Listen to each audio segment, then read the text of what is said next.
तो जो कंपनी है वो 160 की टॉप स्पीड क्लेम करती है, पर मैंने पर्सनली इसको 182 पे चलाया है। सिर्फ और सिर्फ 1 लाख रुपए में कावासाकी निंजा 300 को घर लेकर जाओ।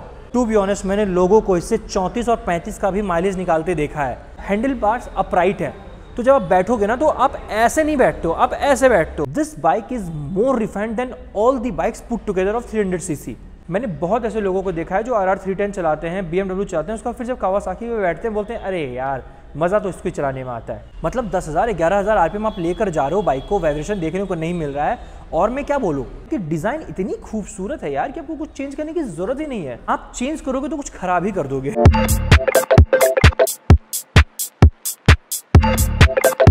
तो hi everyone, welcome back to my YouTube channel. जी हाँ, आज हमारे साथ है 2025 की न्यूली लॉन्च कावासाकी निंजा 300।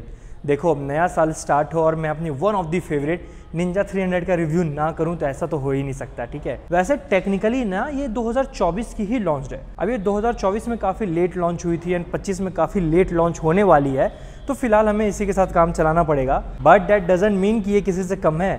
आज की डेट में भी अगर आप मुझसे पूछोगे कि 300 में मुझे कौन सी बाइक सबसे अच्छी लगती है या मैं पर्सनली किसको खरीदना चाहता हूं, तो वो है कावासाकी निंजा 300। आई नो कि आज के टाइम पे 300 में काफ़ी ज़्यादा ऑप्शंस अवेलेबल है। अगर मैं KTM की बात करूं तो RC 390 हो गई, RR 310 हो गई, BMW 310 हो गई, पर फिर भी यार मन यही खरीदने का करता है। क्यों? क्योंकि जहाँ सारी कंपनियां इस होड़ में लगी हैं, किसी तरह पावर बढ़ा दूँ, किसी तरह पावर बढ़ा दूँ, ये अपनी ट्रेडिशनल वे को फॉलो कर रही है। इनको कोई जल्दबाजी नहीं है। एक कहावत है ना, when you plan something well there is no need to rush. Kawasaki जरा भी रश नहीं कर रही है अपनी इन चीज़ों में, ठीक है। तो आज इस वीडियो में मैं आपको हर एक चीज़ बताने वाला हूँ कि आपको नए फीचर्स देखने को मिलते हैं, क्या नए अपडेट्स देखने को मिलते हैं, हर एक चीज़। बहुत ऐसे लोग हैं जो बहुत कंफ्यूज्ड हैं, उन्होंने मुझसे बहुत ज़्यादा सवाल पूछे हैं, उन सब का भी आपको जवाब इस वीडियो में मिलने वाला है। एंड बहुत ऐसे लोग हैं जिन्होंने ऑलरेडी मन बना लिया है कि मुझे निंजा 300 ही लेनी है, तो उनके लिए भी क्या मिनिमम डाउन पेमेंट होगी, क्या EMI होगी, हर एक चीज़ इस वीडियो में बताने वाला हूँ। तो वीडियो लास्ट तक ज़रूर देखना। ट्रस्ट मी, अगर आप कावासाकी निंजा 300 लेने में इंटरेस्टेड हो तो इस वीडियो के बाद आपको कोई और वीडियो देखने की जरूरत नहीं पड़ेगी। इस कदर हर एक चीज़ अच्छे से एक्सप्लेन करने वाला हूं मैं। तो चलिए वीडियो स्टार्ट करते हैं। एंड हाँ, वीडियो स्टार्ट करने से पहले अगर आप लोगों को कावासाकी का कोई भी बाइक चाहिए, कोई भी प्रोडक्ट चाहिए, तो जो शोरूम का एड्रेस है वो नीचे डिस्क्रिप्शन में है। आप लोगों को कुछ नहीं करना, एड्रेस कॉपी करो, गूगल मैप पे पेस्ट करो, आ जाओ, आओ टेस्ट राइड लो, अच्छा लगे, मन को भाई तो खरीद लेना। तो चलिए अब बाइक पर बात करते हैं, क्योंकि बहुत कुछ है बात करने को। तो चलिए मैं वीडियो के स्टार्टिंग में ही ना सबसे पहले आपको इसका एक्स-शोरूम प्राइस बता देता हूँ। अगर मैं इसकी एक्स-शोरूम प्राइस की बात करूँ तो ये अराउंड 3 लाख आपको पड़ जाती है। वहीं अगर आप इसको कंपेयर करो किसी और भी 300 सेगमेंट से, अगर आप KTM की बात कर लो या फिर आप अपाचे की बात कर लो, किसी की भी बात करो, उनकी जो भी 300 सेगमेंट की फिएट मोटरसाइकिल, स्पोर्ट्स मोटरसाइकिल आती है, उन सबसे ये काफ़ी कॉस्टली है। तो बहुत लोग ऐसा सोचते हैं कि 300 सीसी ये भी है, 300 सीसी वो भी है, वो क्यों ना लूँ। उनमें आपको अच्छे इलेक्ट्रॉनिक्स देखने को मिलते हैं, अच्छे टेक्नोलॉजीज देखने को, अच्छे फीचर्स देखने को मिल जाते हैं। पर मैं वही कहता हूँ, एक लौती ऐसी मोटरसाइकिल है जो ट्विन सिलेंडर है। जब आप एक RR 310 को चलाओगे एंड इसको चलाओगे, आपको डिफरेंस वही फील हो जाएगा। जब आप KTM को चलाओगे, इससे आपको थोड़ी ज़्यादा पावर देखने को मिल सकती है, बिल्कुल मिलेगी, पर रिफाइनमेंट कहाँ से लाओगे? This bike is more refined than all the bikes put together of 300 CC. जी हाँ, ये इसकी USP है। मैंने बोला ना, जहाँ सारी मोटरसाइकिल, सारे ब्रांड्स इस होड़ में है कि कैसे थोड़ी और पावर बढ़ाई जाए, ये चीज़ों को और रिफाइन करने में लगी हुई है। इनका ये मोटो है ही नहीं कि मुझे सबसे तेज होना है, इनका मोटो है कि मुझे सबसे स्मूथ होना है। जब मैं सड़कों पे चलूँ, जब मुझे राइड करें ना, तो उनका राइडिंग एक्सपीरियंस इतना अच्छा होना चाहिए कि दे एंड अप बाइंग मी। यही है कावासाकी की मोटो। एंड ट्रस्ट मी, मेरे साथ भी यही होता है यार। मैं ऑब्वियस सी बात है, जब मैं RR 310 वगैरह चलाता हूँ, उसमें नए नए फीचर्स आपको देखने को मिलते हैं, इलेक्ट्रॉनिक्स देखने को मिलते हैं, मन तो लग करता है ले लो। पर वहीं जब मैं इसको चलाता हूँ तो फिर मन यही आता है कि ठीक है यार, मतलब हीटेड सीट आप कितने दिन यूज़ करोगे, पर एक रिफाइंड इंजन हर कदम पर आपका साथ देने वाली है, ठीक है। तो जब भी आप इसकी एक्स-शोरूम प्राइस की या प्राइस की बात करोगे, ये आपको ये थोड़ी महंगी लगेगी, पर एवरी पेनी इज़ वर्थ, ठीक है। आपको ऐसा बिल्कुल भी नहीं लगेगा, क्योंकि अब बाइक ना 1-2 दिन के लिए खरीदोगे नहीं, 4 साल, 5 साल, 6 साल जब चलाओगे, आपको ऐसा फील कभी भी नहीं होगा कि काश वो ली होती। नहीं, मैंने बहुत ऐसे लोगों को देखा है जो RR 310 चलाते हैं, BMW चलाते हैं, उसका फिर जब कावासाकी में बैठते हैं बोलते हैं अरे यार मज़ा तो इसको चलाने में आता है। चलो, ये तो हो गई इसकी एक्स-शोरूम प्राइस की बातचीत। अब इसके डिज़ाइन पर बात करते हैं। सेम ब्लड लाइन ये फॉलो करती है। जी हाँ, आपको कोई भी डिज़ाइन में ऐसा चेंजेस देखने को नहीं मिलते हैं, which is the best part of it. ये मैं कहूँगा सबसे बेस्ट पार्ट है, क्योंकि डिज़ाइन इतनी खूबसूरत है यार कि आपको कुछ चेंज करने की ज़रूरत ही नहीं है। आप चेंज करोगे तो कुछ खराब ही कर दोगे। मेरा तो ऐसा मानना है कि मतलब इससे अच्छा आप क्या ही करोगे। एक प्रॉपर इनकी ब्लड लाइन है कावासाकी की, उसको ये फॉलो करती है एंड काफ़ी इंप्रेसिव लगती है एंड बहुत भी इंप्रेसिव चीज़ें हैं इस मोटरसाइकिल की जो मैं आपको आगे बताने वाला हूँ। फिर भी चेंजेस किए गए हैं, आपको नए कलर्स देखने को मिलेंगे, नई ग्राफिक्स देखने को मिलेगी, पर डिज़ाइंस में कोई चेंजेस देखने को नहीं मिलेंगे, ठीक है। तो ये हो गई इसके एक्स शोरूम प्राइस डिज़ाइन की बातचीत। अब चलिए इस बाइक को ना अच्छे से डिकोड करते हैं। जब मैंने आपको प्रॉमिस किया है कि इस वीडियो के बाद आपको कोई और वीडियो देखने की जरूरत नहीं पड़ेगी, तो हर एक बारीक चीज़ पे बात होने वाली है। तो चलिए अब अच्छे से डिकोड करते हैं, फ्रंट से स्टार्ट करते हैं। नाउ अगर मैं इस बाइक के फ्रंट की बात करूं तो आपको हेलोजन हेडलैम्प देखने को मिलता है, हेलोजन टर्न इंडिकेटर्स देखने को मिल जाते हैं, विच आई थिंक कि अब तक इनको एलईडी कर देनी चाहिए थी, but as I told you ये ट्रेडिशनल वे जा रहे हैं, ठीक है। ये इन चीज़ों पे फोकस ही नहीं करते भाई साहब, इनका पूरा ध्यान इनके इंजन पर ही होता है, ठीक है। ना अगर मैं हेडलाइट्स वगैरह से नीचे आऊँ, अगर मैं सस्पेंशन की बात करूँ तो अभी तक आपको टेलीस्कोपिक सस्पेंशन ही देखने को मिलता है ना। वहीं अगर मैं मडगार्ड की बात करूँ तो it is pretty good, it's strong, जी हाँ। एंड जो ये रिफ्लेक्टर है, आप ये देख लो बस, रिफ्लेक्टर कितनी मजबूत है भाई साहब, बहुत मजबूत है। वहीं अगर मैं उससे नीचे आऊँ तो ड्यूल चैनल एवीएस देखने को मिल जाता है, सिंगल पैडल देखने को मिलता है। टायर्स की बात करूँ तो आपको 110/70 mm का टायर देखने को मिलता है, MRF का टायर देखने को मिल जाता है, ट्यूबलेस टायर है, एलॉय व्हील्स आपको देखने को मिल जाते हैं एंड वो जो पीछे रेडिएटर देखने को मिल जाता है। तो अगर मैं ओवरऑल इसके फ्रंट की बात करूं तो ऑलमोस्ट वैसा ही रखा गया है जैसा आपको पिछले मॉडल्स में देखने को मिलता था, कुछ ऐसा जेनरिक चेंजेस नहीं किए गए हैं, ठीक है। तो that's all from the front of the motorcycle. चलो ये तो हो गई इसके फ्रंट की बातचीत। अब इसके इंजन पर बात करते हैं, क्योंकि कावासाकी में अगर आप इंजन पे बात ना करो फिर आपने क्या ही बात किया। अगर मैं इसके इंजन की बात करूं तो आपको अराउंड 300 सीसी का इंजन देखने को मिल जाता है, जो कि लिक्विड कूल है and 4 stroke parallel twin engine के साथ आता है। जी हाँ, आपको इसमें नंबर ऑफ सिलेंडर्स जो हैं वो 2 देखने को मिलने वाले हैं। वहीं अगर मैं इसके पावर फिगर की बात करूं तो आपको 39 PS का पावर एंड 26.1 Nm का टॉर्क देखने को मिल जाता है, विच इज प्रीटी गुड। जी हाँ, 300 सीसी के अराउंड आई एग्री कि आज के डेट में 300 सीसी के अराउंड ज़्यादा आपको पावर्स देखने को दे रही है बहुत मोटरसाइकिल, बट वही बात है ना, व्हाट अबाउट द रिफाइनमेंट्स। आपको इसमें 2 सिलेंडर देखने को मिलते हैं, which means zero, almost zero vibration. अगर आप अपाचे RR 310 को चलाओ और इसको चलाओ, आपको पता चल जाएगा, फर्क पता चल जाएगा कि वाइब्रेशंस कम किसको कहते हैं। वहीं आप KTM RC 390 चलाओ, इसको चलाओ, आपको फर्क दिखने को मिलने वाला है ना। वहीं अगर मैं इसके पावर की बात करूं, परफॉर्मेंस की बात करूं, तो वो मैं आपको अभी राइड रिव्यू में बताने वाला हूं। पर अगर मैं इसके टॉप स्पीड को डिस्कस करूं तो जो कंपनी है वो 160 की टॉप स्पीड क्लेम करती है, पर मैंने पर्सनली इसको 182 पे चलाया है। मैं रिकमेंड नहीं करूंगा कि आप भी चलाओ, आप 160 तक ही लेके जाओ, क्योंकि कंपनी वो क्लेम करती है, पर मैंने पर्सनली चलाया तो मैंने आपको बताया, ठीक है, कि कंपनी काफ़ी मॉडेस्ट है भाई। 160 बोलती है पर 182 तक जाती है। ये हो सकता है लोगों ने इससे ज़्यादा चलाया हो, पर मैंने 182 तक चलाया है, ठीक है। ये वो इसके टॉप स्पीड की बातचीत। नाउ इंजन पर और बात करेंगे भाई साहब की रिफाइनमेंट कैसी है, पावर फिगर कैसा है राइड रिव्यू में। अब इंजन की बात हो ही रही है तो इंजन से थोड़ा ऊपर आते हैं, इसके सीट पे बात करते हैं। To be honest, seats are very comfortable, ठीक है। वहीं अगर मैं इसके कुशन की बात करूँ, काफ़ी सॉफ्ट है, काफ़ी मज़ा आता है। जब आप बैठते हो ना, आपको हल्का भी ना वो फील नहीं होगा कि नहीं यार मतलब कंफर्टेबल नहीं है, नहीं, ऐसा बिल्कुल भी फील नहीं होने वाला, because seats are pretty much comfortable. अगर मैं राइडर की बात करूँ, कंफर्टेबल है ही है। अगर मैं पिलियन की बात करूँ, अब एक शॉकिंग अपडेट है, मैंने विथ पिलियन कावासाकी निंजा 300 भी चलाई है, RR 310 भी चलाई है, BMW 310 भी चलाई है, RC 310 भी चलाई है। अगर सबसे ज़्यादा पिलियन कहीं कंफर्टेबल होता है तो वो है निंजा 300 पर। मैं ये नहीं कहता कि इसकी पिलियन सीट बहुत ज़्यादा कंफर्टेबल है, पर हाँ, जब भी इसके कॉम्पिटिशन से मैं इसको कंपेयर करूँ, it is perfect. To be honest, अगर आप किसी भी कॉम्पिटिटर से निंजा को कंपेयर कर दोगे, ये जीत जाएगी। ये इसकी पुरानी आदत रही है भाई कि आप किसी भी चीज़ में कंपेयर करके देख लो। हालांकि मैं स्पीड की बात नहीं करूँगा, क्यों, क्योंकि इनका गोल ही अलग है। होता है ना कई बार कि यार ये उतनी स्पीड नहीं चलती या इसकी टॉप स्पीड उतनी ज़्यादा नहीं है, इनका वो गोल ही नहीं है। ये आपको एक अच्छी राइडिंग एक्सपीरियंस प्रोवाइड करना चाहते हैं। बाकी इंजन पर तो आप कावासाकी का सवाल उठा ही नहीं सकते हो यार। अगर ये इस पर उतर आए कि मुझे सिर्फ हाई स्पीड देनी है, मुझे बहुत ज़्यादा पावर देना है, सिर्फ PS देना है, तो फिर तो कोई कंपैरिजन ही नहीं है। लेकिन इनका मोटो ही अलग है यार, ये आपकी राइडिंग एक्सपीरियंस को एनहेंस करते हैं। ये प्रूफ करते हैं कि अगर 300 सीसी की मोटरसाइकिल हो तो ऐसी होनी चाहिए। ये कहीं कंप्रोमाइज करके कहीं अच्छी करने की कोशिश नहीं करते। चलो अब इसके सीट पे बात हो ही रही है तो इसके सीट हाइट पे भी बात करते हैं।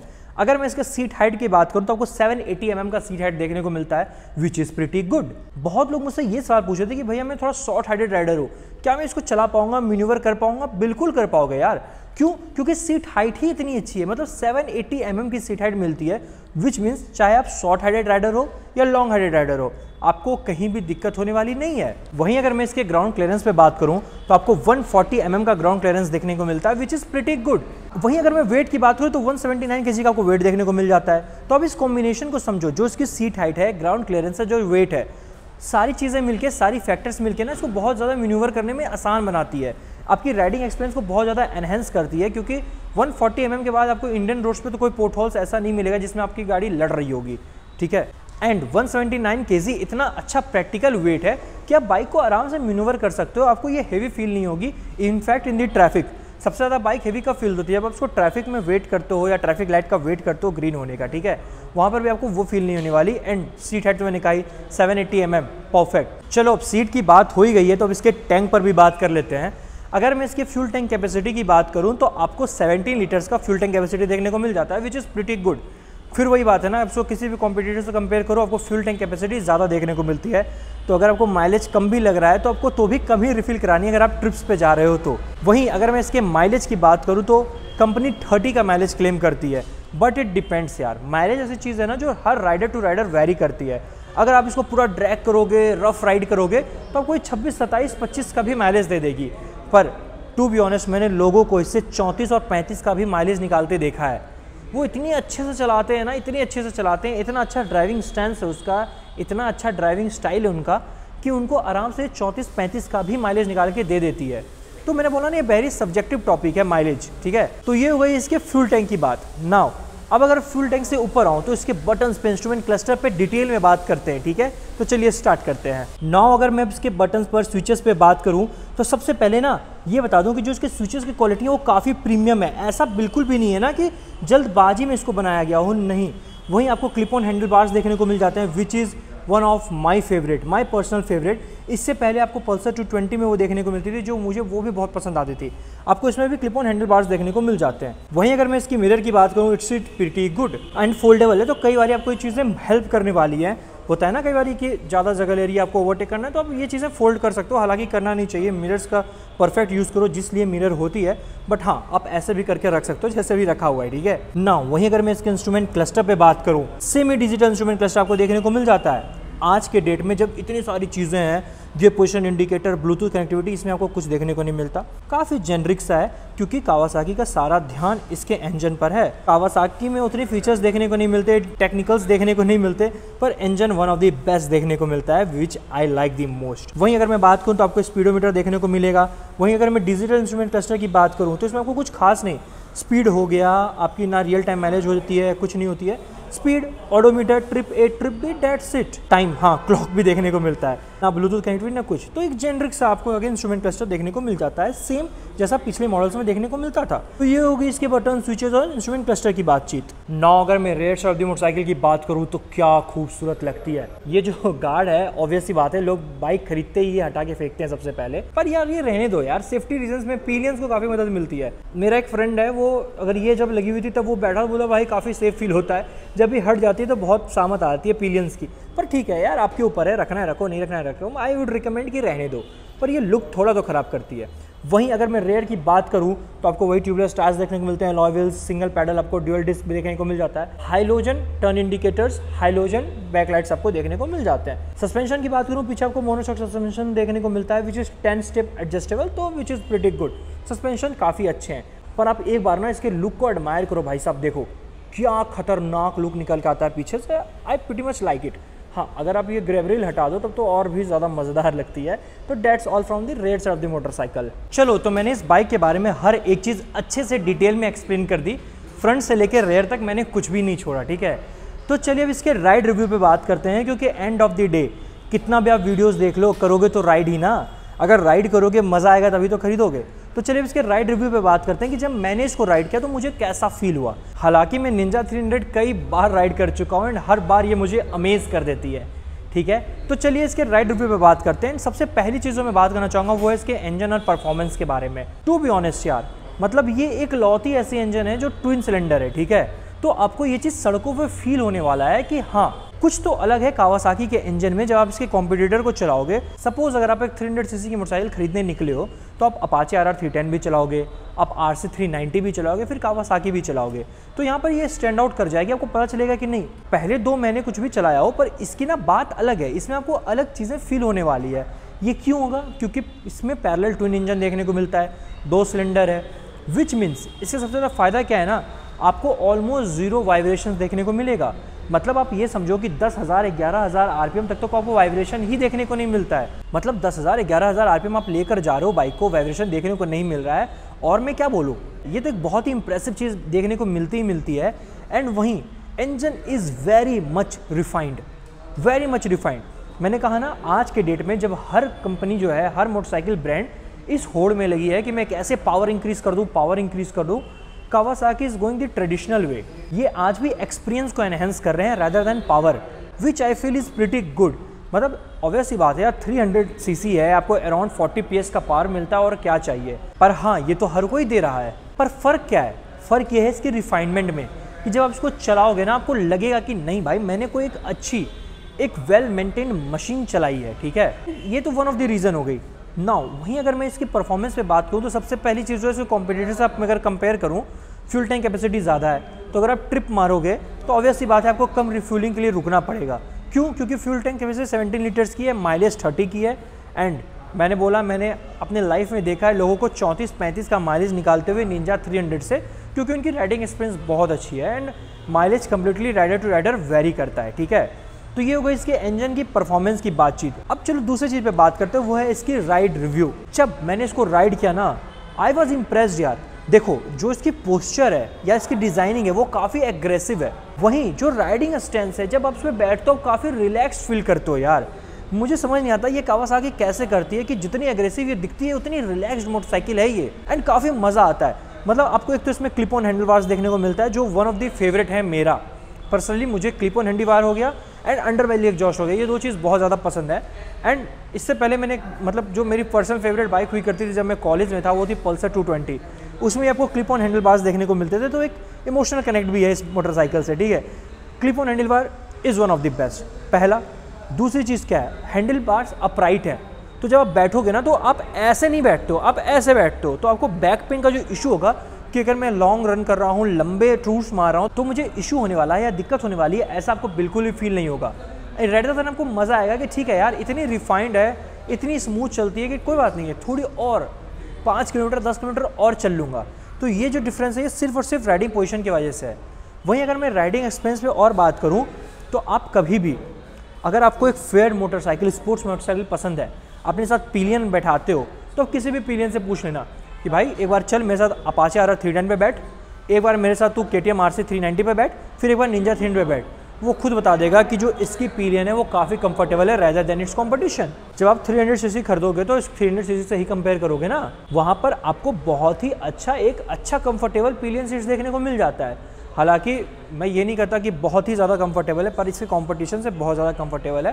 तो ये जो चीज़ें हैं ना, ये टोटल चीज़ें मिला के आपकी राइडिंग को एनहेंस करती है, बहुत ज़्यादा एनहेंस करती है।